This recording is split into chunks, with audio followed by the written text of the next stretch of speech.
Earth. Fire. Air. Water. The Legend of Korra is a lucky show. It's lucky in that it has the benefit of being based off another intellectual piece of property. Now, it being a sequel to another piece of entertainment is not what makes it lucky. Almost everything is a sequel, prequel, or whatever the hell these are. No, it's that Korra had the benefit of being the sequel to Avatar: The Last Airbender, arguably one of the best animated TV shows of all time. To put it in perspective, Korra had a fandom before it had a first episode. The show was announced on July 21st, 2010, with just this one photo to set off the speculation of fans across the world. This photo was released after speculation of a fourth season for Avatar: The Last Airbender gained a lot of traction. 1 week later, at San Diego Comic-Con, Korra had its first panel with additional details of the show being dropped, including that it would be set 70 years after The Last Airbender and would follow the next Avatar, Korra, with an anti-Bender agenda being the main conflict. A year later, at Comic-Con once again, the first trailer was released.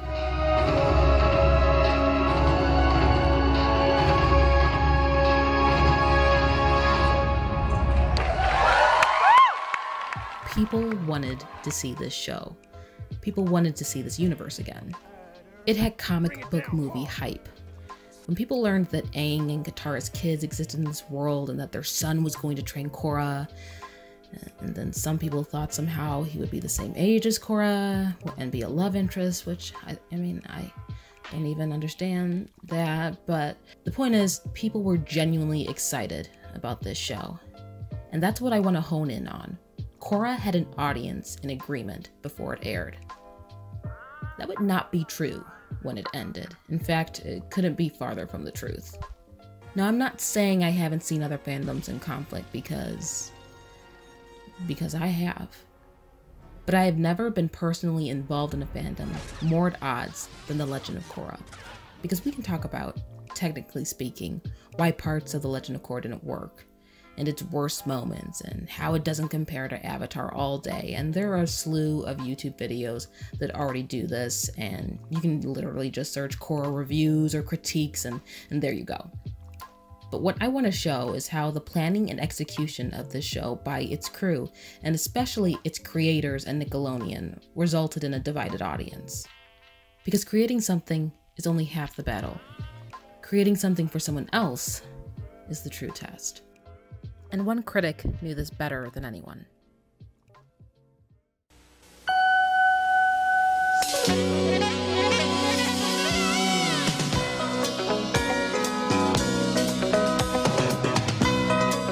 Roger Ebert is my favorite film critic. And if you're at all interested in film critique, you probably know him. He was, and even after his passing in 2013, still really is the face of movie reviews.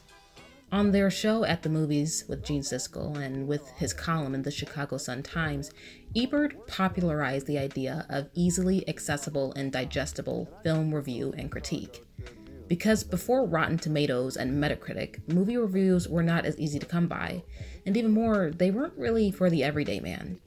Reviews were high society and only for the elite, who could comprehend the true artistic opinion and appreciation. Ebert didn't care for that. In fact, his entire career was evidence of his disdain for it. Ebert wanted the public to know about film. He wanted them to know about bad and good film, in his personal opinion, of course. And he wanted to provide them reviews so that they could be knowledgeable about their viewing choices. And Ebert did that in the best way he knew how, in a way that would come to define his critical style, audience focus. Ebert understood that films were made for different reasons and with different goals in mind, including the audience itself. Ebert knew that taking the demographic and truly the wants and needs of the prospective audience of a film into account had to be a part of his film review analysis, in addition to the other typical technical components. Take, for example, Spider-Man 2 and The Godfather. Bargini's dead. So is Philip Tattaglia. Mo Green. Stracci, Cuneo. Today I settle all family business, so don't tell me you're innocent, Carlo. Admit what you did. Get him a drink.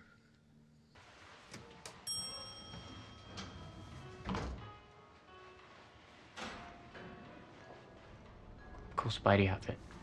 These two films, in many ways, Thanks. could not be more unalike. One is a campy superhero popcorn flick, rife with odes to its comic book origins. The other is a gritty tale of family and loss, and the impact choices can have on others, even after one is passed.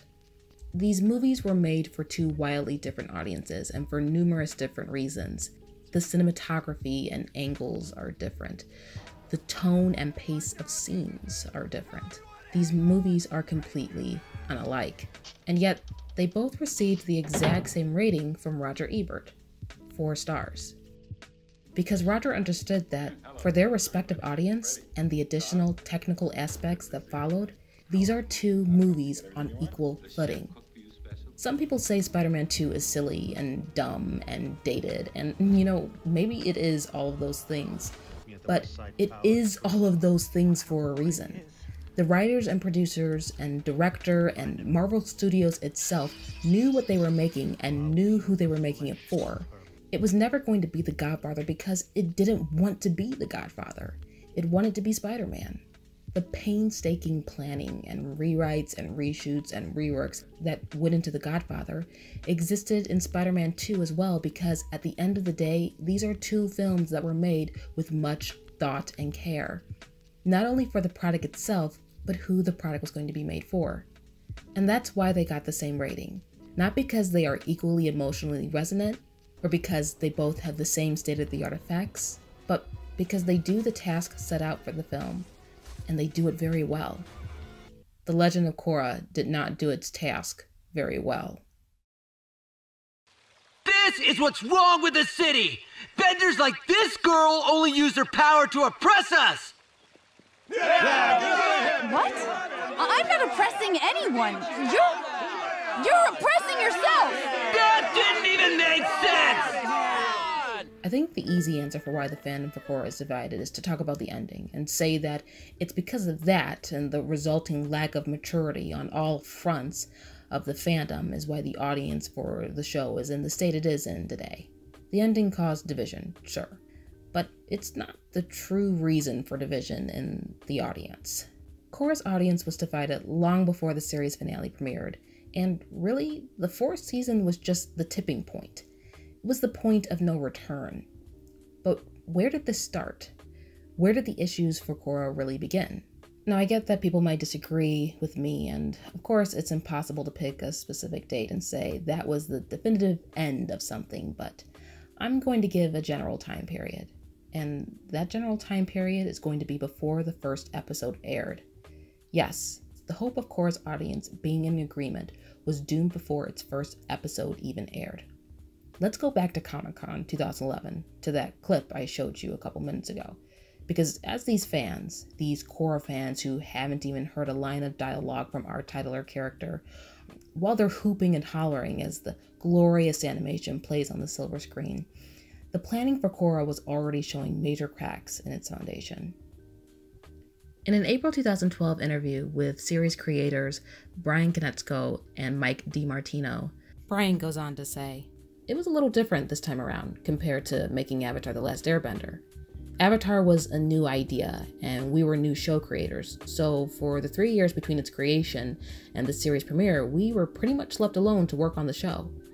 Once it came out, and thankfully garnered a rapid following, we were already pretty deep into production, and we get finished episodes to air to give the audience something to chew on fairly regularly. With The Legend of Korra, it is an entirely different situation. People have been digging for answers using automated search engines to find out what show titles were registered, speculating about production delays, coming up with conspiracies, stealing an episode from a licensee and leaking it on the internet, and on and on. It's all pretty overwhelming, but we are thankful to have a show that so many people want to see that badly." The pressure for The Legend of Korra was on, miles ahead of its air date. The show faced a slew of delays on the production side, and while it was announced in July 2010, it would not air until April 2012. The reasoning for the delays were vague and unsatisfying. Very little detail was provided by the cast and crew. Nickelodeon didn't really do much better and didn't explain anything, which might have possibly quelled fears, so fans were left to speculate. Many speculated, and probably correctly, that the delays were probably due to the additional 14 episodes requested by Nickelodeon. Oh yeah, that happened. So before it even aired, Season 1, which would encompass Book 1 and now Book 2, got an additional 14 episodes. An additional 14 episodes for a show that was made to be a miniseries. Are you starting to see the cracks? Are you starting to see the cracks in the foundation of this show? The cracks? But it wasn't just more episodes Nickelodeon wanted. They wanted input on this show as well, which honestly, looking back, is kind of hilarious in terms of how sporadic their marketing and promotion of this show was throughout its run. But going back to the origins, they liked the idea of each episode having an episodic nature and having each season cover one arc, as opposed to what was done with Avatar, focusing on one overarching theme for the entire show. And well, Bright liked this too. They liked this a lot. I'm not even saying this subjectively. Brian said as much on his blog in July 2012 when he explained that the show would be getting an additional 26 episodes on top of the already existing 26 episodes to make it 52 in all. Just wait a minute, I'll get back to that important fact in a second.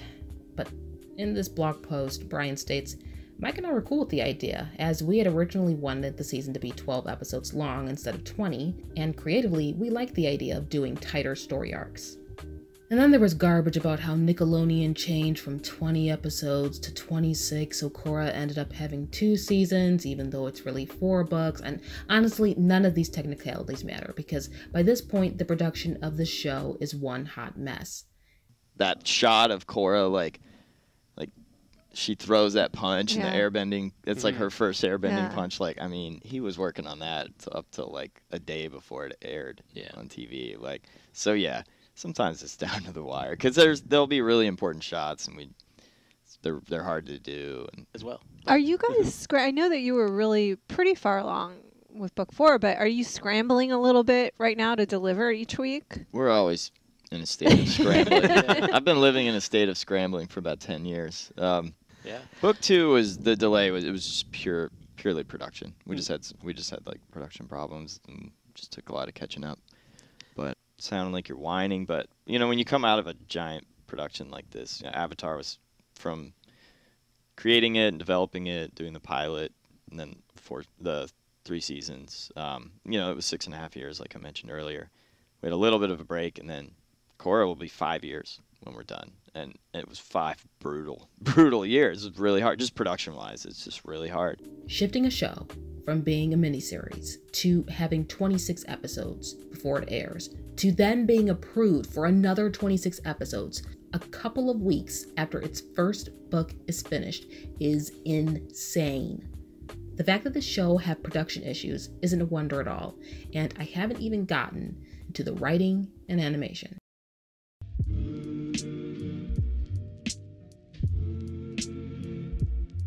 Something to really keep in mind during all of this is that Mike and Brian, the creators of Korra, are writing every single episode of Book 1.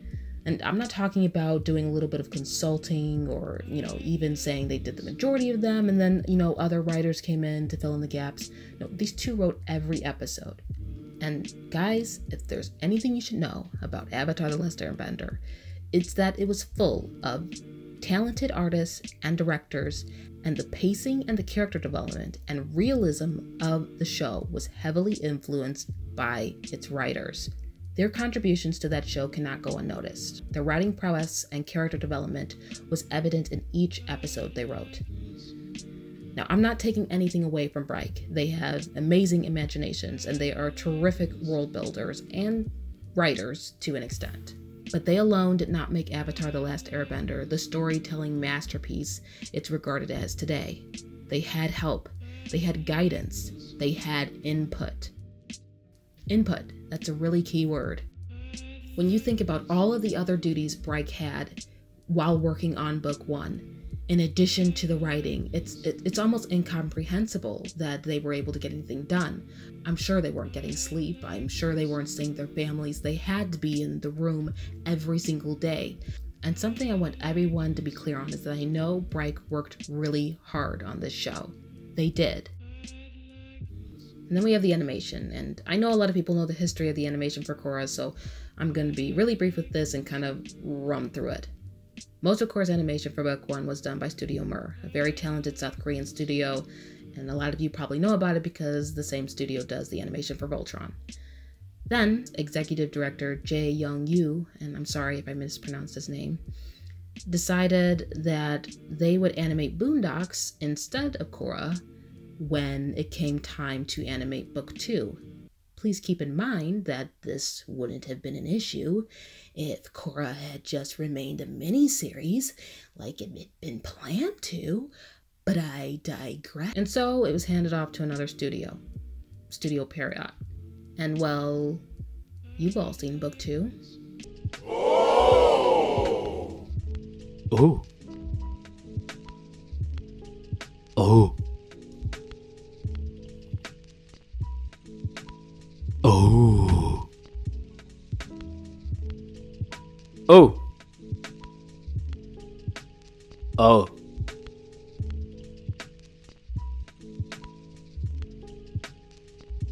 Ooh.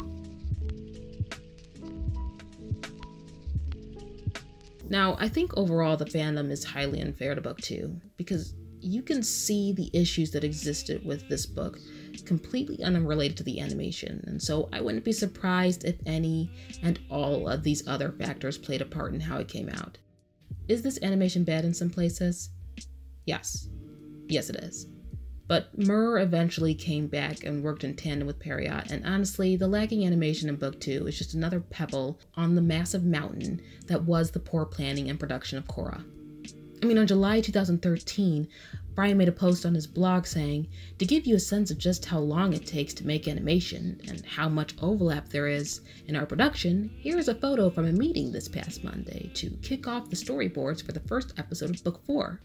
And we're not even finished with the last episode of book 2 yet." Why is he phrasing that like it's a good thing? That's bad.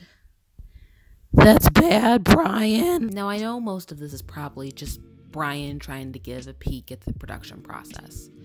From the interview footage shown previously, it's obvious that he's aware there were production problems. And I think that's just what makes it more frustrating, that the production problems are so obvious. As much as this blog post tries to show otherwise, the production of The Legend of Korra was a mess. It reminds me of another mess.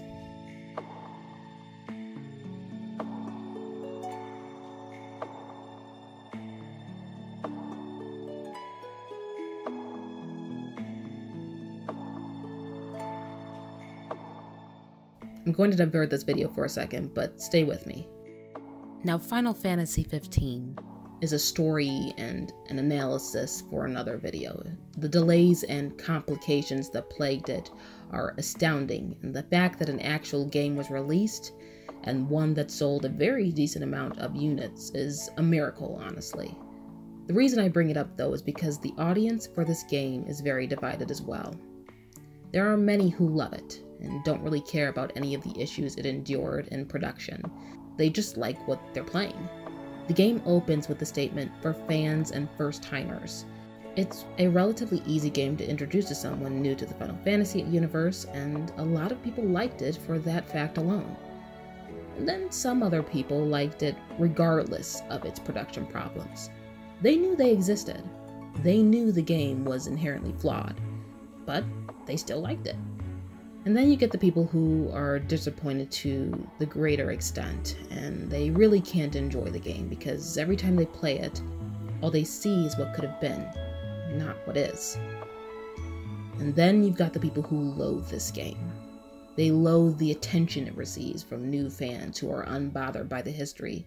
They loathe the fanfare and constant DLCs it receives, even though some aspects of the story and gameplay are nightmares in their eyes. Simply put, they hate this game for existing.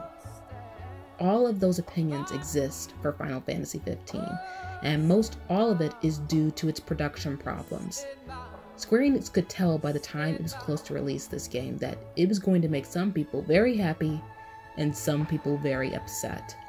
The opening liner of the game saying it's for gamers new to Final Fantasy as well as old-timers ironically kind of shows the misdirection and confusion of this game overall. It didn't know who it was supposed to be for. Japanese gamers, Westerners, RPG enthusiasts, fanfic writers. Who knows? The replacement director didn't. The crew didn't. The fact of the matter was, a game had to be salvaged from the wreckage, and who it was for and who it was meant to please didn't matter anymore. The game had to come out. That's what Korra became, a piece of entertainment that just had to be released for whoever would watch it. So what does this all mean? There's been a lot of ground covered, but how does this all tie together? Well, we've discussed 3 main points so far. The importance of an audience and how vastly different pieces of film can be successful with an audience focus. The various issues The Legend of Korra faced during production. And how a piece of entertainment divided its audience solely due to production problems. Well, I want to use these 3 points to answer 3 major questions. With all of the production issues laid out, who is to blame for the Korra development problems? 2. How did these production problems relate to the division of the audience? And finally, if there are so many problems, why do so many people still love The Legend of Korra? All of those questions and the conclusion to this video essay will be answered in part 2, coming soon. So thanks for watching. I definitely had not planned for this video to be a 2-parter, but as I got into the script, I realized I had a lot more ground I wanted to cover, and I just really wanted it to be thorough. So I will try to have the next one up soon. And since this is my first commentary video, please let me know your thoughts and feelings in the comments, and or leave a like. I really want to continue making more of these if you all enjoy them. And with that, I appreciate your support and have a pumpkin pie-tastic day.